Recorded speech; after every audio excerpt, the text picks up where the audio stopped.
Eagles fan, do you ever get deja vu?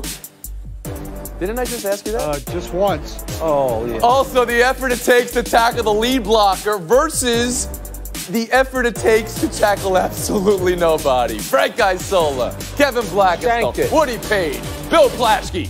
Let's go. Making fun of the Rams. Yep. Your Rams are in trouble, Bill. We know about bad football in New York. Your team's in trouble. Yeah. Your teams are they still playing this year? Did I already do my deja vu joke? Barely. The Eagles nearly deja vuing their we blow big lead games. The Eagles deja vuing their we start Nick Foles for Carson Wentz against the Rams and go on a run as well. The deep ball with two guys behind the defense. You don't see that often. The trip, nope. Fumble, nope. Interception, Goff had. You don't see that often. And also the Rams, there were at least 2 or 3 plays in the last minute where they don't get out of bounds. But surely you people are above panicking about an 11-3 team. Bill Plaschke's here. Bill, you happen to be at this game as well. You were there. Is there something wrong with the Rams? Yeah, there's something wrong, and specifically with Jared Goff, the Rams quarterback. The last 3 weeks, 51.3 passer rating, second worst in NFL behind Mark Sanchez. 1 touchdown, 7 interceptions during that time. After the game, Sean McVay, said, "Oh, it's a coaching fault. It's my fault." It's not, and we read between the lines. This is about Jared Goff. He's lost his favorite receiver, Cooper Kupp. He's jittery back there. He's cautious back there, and they're masking new coverages for him. He can't seem to figure it out. This is on him, and he's been so cool. Now we'll see if he can handle this. So it's your opinion that when McVay takes to the podium and says, this is on me, he's covering for Goff, or he doesn't know what the real problem is? No, I think he's being very nice about saying Jared Goff needs to get played better. Woody Page, how do you see these Rams? Are you panicking with an 11-3 team? No, I'm not there. I don't care. All I know is they'll beg for teams for years. For the last 15 years, he gets up. One of them he pays no attention to. The other one, he starts to wrangle them. Really? Do you want them to leave town? Why are you doing that? Goff is jittery back there. He looks afraid. He looks like he did when he was in the exhibition season of his first year. I think it has a combination of teams have kind of figured out what to do against that offense. They're stopping Gurley as much as they can, putting pressure on Goff. He can't throw down the field. He's not trusting his offensive line. They're not trusting him. He's trying to get rid of the ball too quickly. But you also have to give some grief to that defense, which gave up 30 points quickly last night. Talib, my guy, has come back, but yet he looked lost on that long throw. He wasn't guarding anybody. But I want to focus on the offensive hand for a second, Kevin Blackistone, because a month ago, this team was putting up 54 points, and they were the prohibitive favorite to win the Super Bowl. What's happened in that time?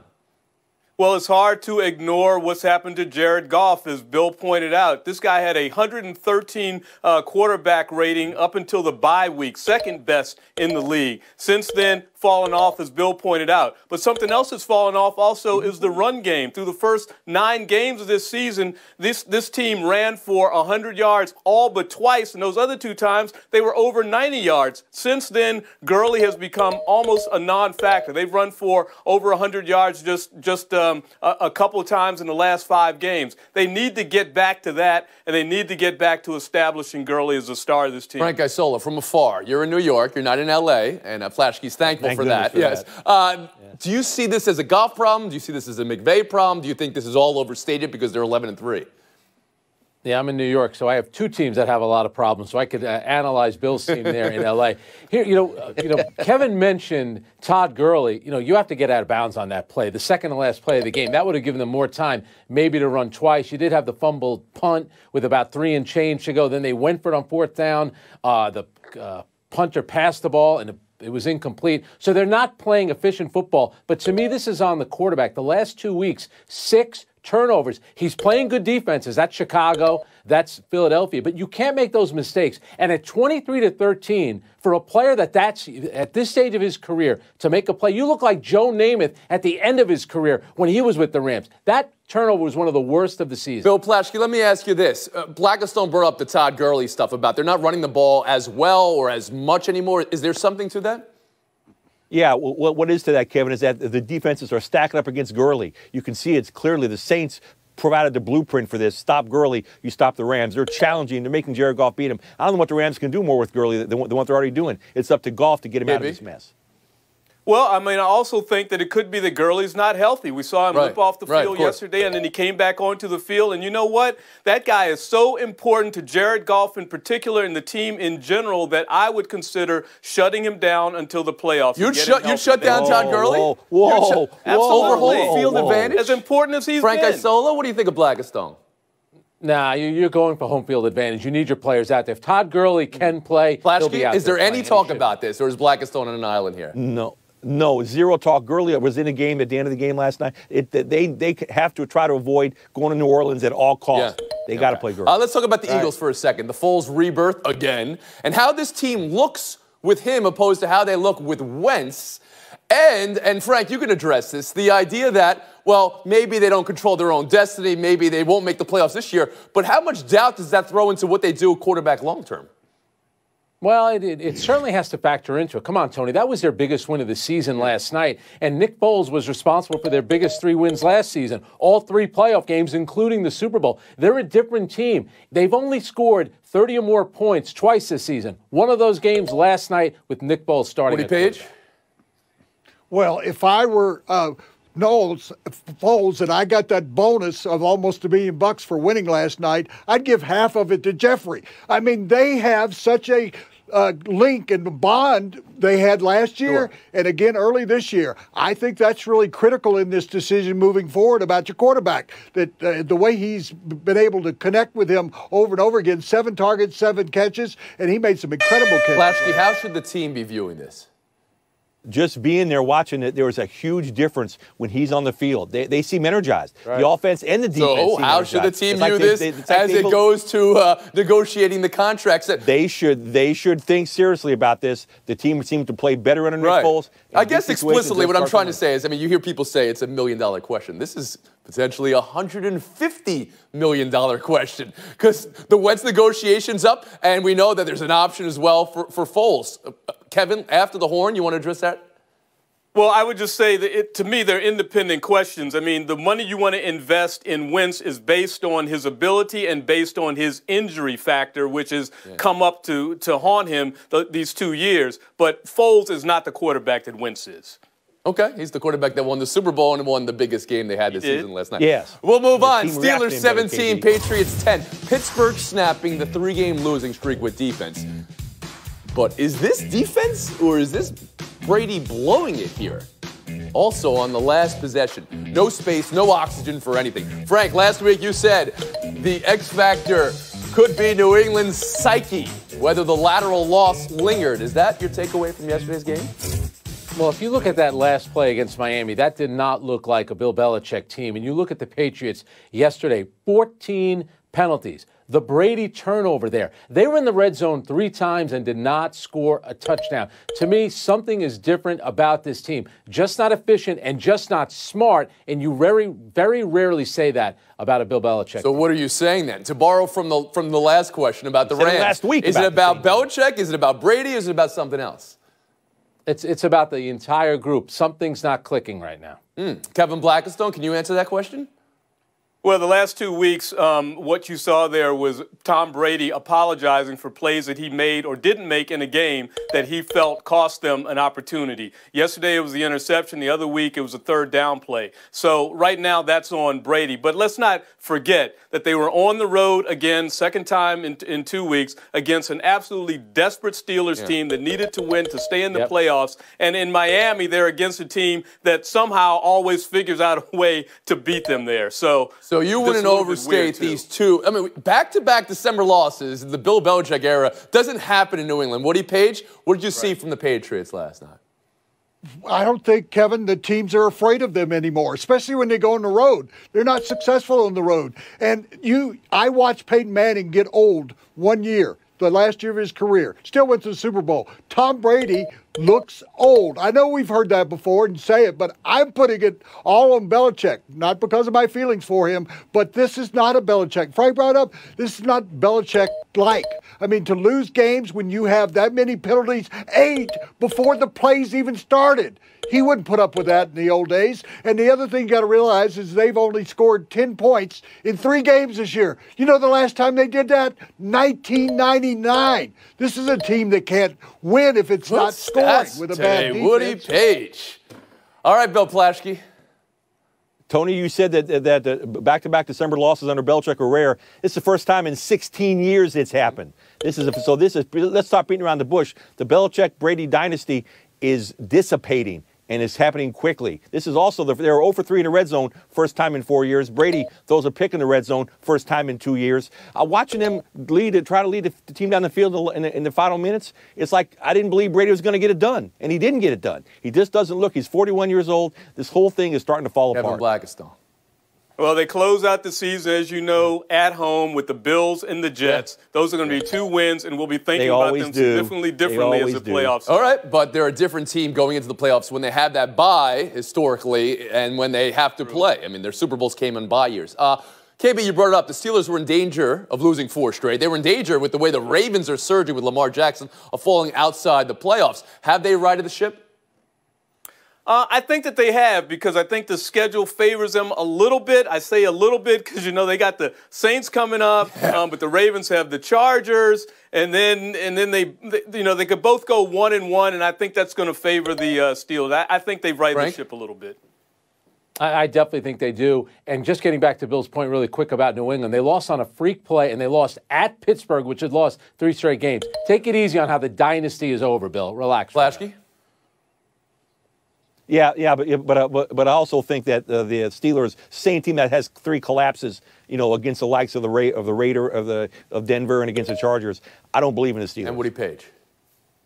Yeah, I don't believe in either one of those teams to win an AFC championship. I would take the Ravens because they have found themselves a new young quarterback. That defense is coming back. I think Harbaugh felt like he was in enough trouble that he's not overcoaching this team, but he's coaching this team up.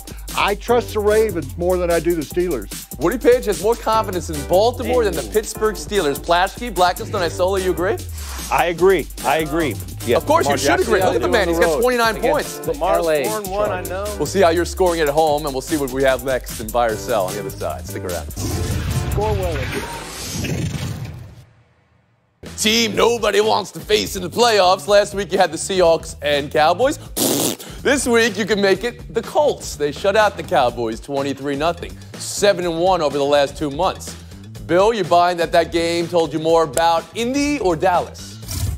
It's about Indy. Contrary to what you've been reading or seeing all morning long, this is not about the Cowboys. This is about a Colts team, a defense that has allowed 21 points in the last 3 games combined. This is about Marlon Mack finding his center, finding his groove. Andrew Luck playing the best football of his life. This is about the Colts. Woody Page?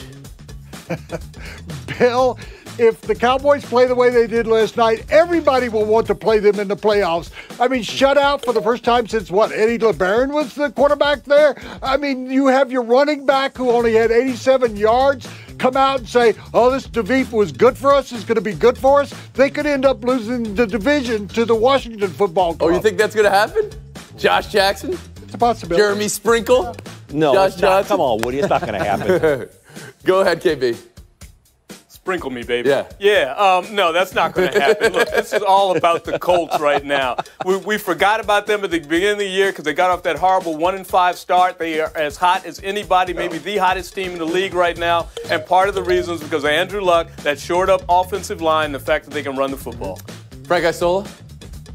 That's right. Andrew Luck's only been sacked 16 times. Last year, the Colts gave up 56 sacks. By the way, Darius Leonard, the rookie linebacker, 11 tackles, 2 passes he broke up. One of the more underrated young players. Is everybody really up in arms, though, about the Cowboys? I mean, that was their first loss in a month. Yes, I've been hearing it all day. I've been hearing it all day. First loss in a month. I mean, you're allowed to lose a game. We'll move on. Buy or Sell 2. Chicago Bears winning the NFC North for the first time in 8 years. Did it in the face of Aaron Rodgers without looking at Aaron Rodgers. Woody? What's bigger, the Bears winning this division or everybody up in arms about Aaron Rodgers not making the playoffs? It's about the Bears. The Packers are done like dinner at Aaron Rodgers, too. That deal for Mack will be considered one of the best of all time in Chicago. He is leading that defense back to glory. And they do have an inconsistent quarterback, but they have a good running game. And overall, I think they have the coach of the year there. Matt Nagy. Go ahead, Kevin Blackstone. Yeah, Packers not in the playoffs, nothing new. Bears in the playoffs, worst to first, that's something new. That's what everybody's talking about, the new monsters of the Midwest. Sola. How about the fact Aaron Rodgers can't win a road game? But to me, it's about the Chicago Bears. Think about what that defense did to Jared Goff, what they did to Aaron Rodgers. They are legitimate, and that quarterback is good enough to win a few playoff games and get them to a Super Bowl with that defense. Bill Plaschke. To me, this game was not a surprise. We all knew the Bears were going to win this game, win the division. The surprise is everyone's all over Aaron Rodgers. Even Leroy Butler, the former Packer, is ripping him on Twitter. Why? The guy's been hurt all season long. He's gone through a new head coach. He doesn't have the weapons. Suddenly, he's like the worst quarterback ever. Give me a break. If that were Tom Brady, you'd be all over him, though, Bill Plaschke, missing the playoffs for the second year in a row. But this guy's hurt. He's been hurt. Yeah. You know what's also possible? Okay. It's possible, just like you're allowed to lose a game once a month, it's also possible this isn't about Aaron Rodgers. We'll move on. Buy or sell 3, the Vikings. 41 points 1 week after scoring 7. Days after firing their offensive coordinator. Kevin Stefanski's the new man, KB. Just one game with him or something more? Slow down. It's just one game. They're playing one of the worst defenses in the NFL in Miami, a team that gave up 33 against a quarterback in Tom Brady, who we just trashed at the beginning of this show. Everybody calm down. It's just one game. Jeez. Right, guys, Sola? No, you calm down, Kevin. They ran the ball a lot more. By the way, Kevin Stefanski's dad, Ed Stefanski, executive with the Detroit Pistons, Eagles season ticket holder. I know Woody didn't know that. Okay, what does that really have to do with anything that we're talking about here? Thank you for that secret glimpse into his life. But go ahead, Bill. Yeah, what a surprise Frank would work the NBA into an NFL question. But yeah, Kevin, Frank was right. You calm down. This is a change in culture for the Vikings. They ranked 30th in the league in rushing before Sunday. Dalvin Cook, they're finally using him. It takes the pressure off your buddy Kirk Cousins, Blackstone. You have to like that. Woody Page. Oh, my buddy. Frank, try this one on. Stefanski has been with the team since 2006. He's worked his way up from basically working in the mailroom. He finally got his chance. He simplified the offense. He used stuff that they were doing effectively last year, and it made Kirk Cousins look like the quarterback they spent the money for. All right. Woody Page, the panelist we spent the money for right there. 35. It's a high for the... No time for chit-chat. Yes, sir. Scuppered NBA trade. Memphis thought they were trading Marshawn Brooks. Phoenix thought it was Dylan Brooks. D.C. just wanted Ariza. They were like, hey, what do you want from me? They got him afterwards. Bill, how does something like that go sideways? In a embattled GM in Washington, Grunfeld, and an interim GM in Phoenix, James Jones, apparently there was miscommunication between those two guys. Memphis knew what it was doing all along. So I don't understand how it happened. I can't even answer. No, they didn't know. Here's what actually happened, Tony. They got the wrong Brooks, totally wrong. It was Scott Brooks they were trying to trade and get one of the other Brooks. And somehow Grunfeld messed that up. He stole that joke from Twitter. Come on, Woody. Brooks was here. Would have been a better steal from Twitter there, Woody Page. Take a deduction. We'll move on. NBA score right out of 1996, Woody. This will make you happy. Nuggets 95, Raptors 86. Nugs right now, the 1 seed in the Western Conference. Nick Nurse complaining that Kawhi Leonard only went to the free throw line 4 times. Does Nurse have beef here, Woody? Stop whining, Nurse. Even Leonard said after the game that he moved on. He wasn't worried about it. You got to remember, the Nuggets have the best team in the Western Conference right now. They've beaten Toronto twice in the last 2 weeks, and they're missing 3 starters and Michael Porter and Isaiah Thomas. The question wasn't about the Nuggets. You're already insufferable. They've been the 1 seed for about 10 minutes. No, this is about Nurse recruiting Kawhi all year long. He's going to have his back, support him with the officials. They're recruiting, trying to get him to resign. When the Clippers were approaching the 1 seed earlier this year, you called a parade, Bill Plaschke. You can't call that Woody Page. And that was news I can use about the Nuggets missing 3 starters. Point Page. We'll move on. Showdown 3, Sebastian Janikowski's effort on Richie James's return. It's not that he just didn't make the tackle. We're going to play out the rest of the run here so you can see how fast he's already on the bench when they go to the cutaway shot. Show that down versus Washington's Byron Marshall on this return, tackling the lead blocker out of bounds. Not the returner. Bill, who do you question more? I'm questioning Seabass. He brought new definition to the phrase wide left. He went wide left on that, the kicker did. All right, just take a mute. Go ahead, Woody Page. Phil, I realize that the kicker is old like me. He's my age, but he doesn't want to be involved in the play, and I don't blame him. They need him for field goals, not for running down somebody when he weighs 50 pounds too much. I question Marshall more. He was trying to explain that he was going for some sort of billiards tackle where he would knock one ball into the other. Now, I'm not buying that. I am buying Woody Page in FaceTime. Yes,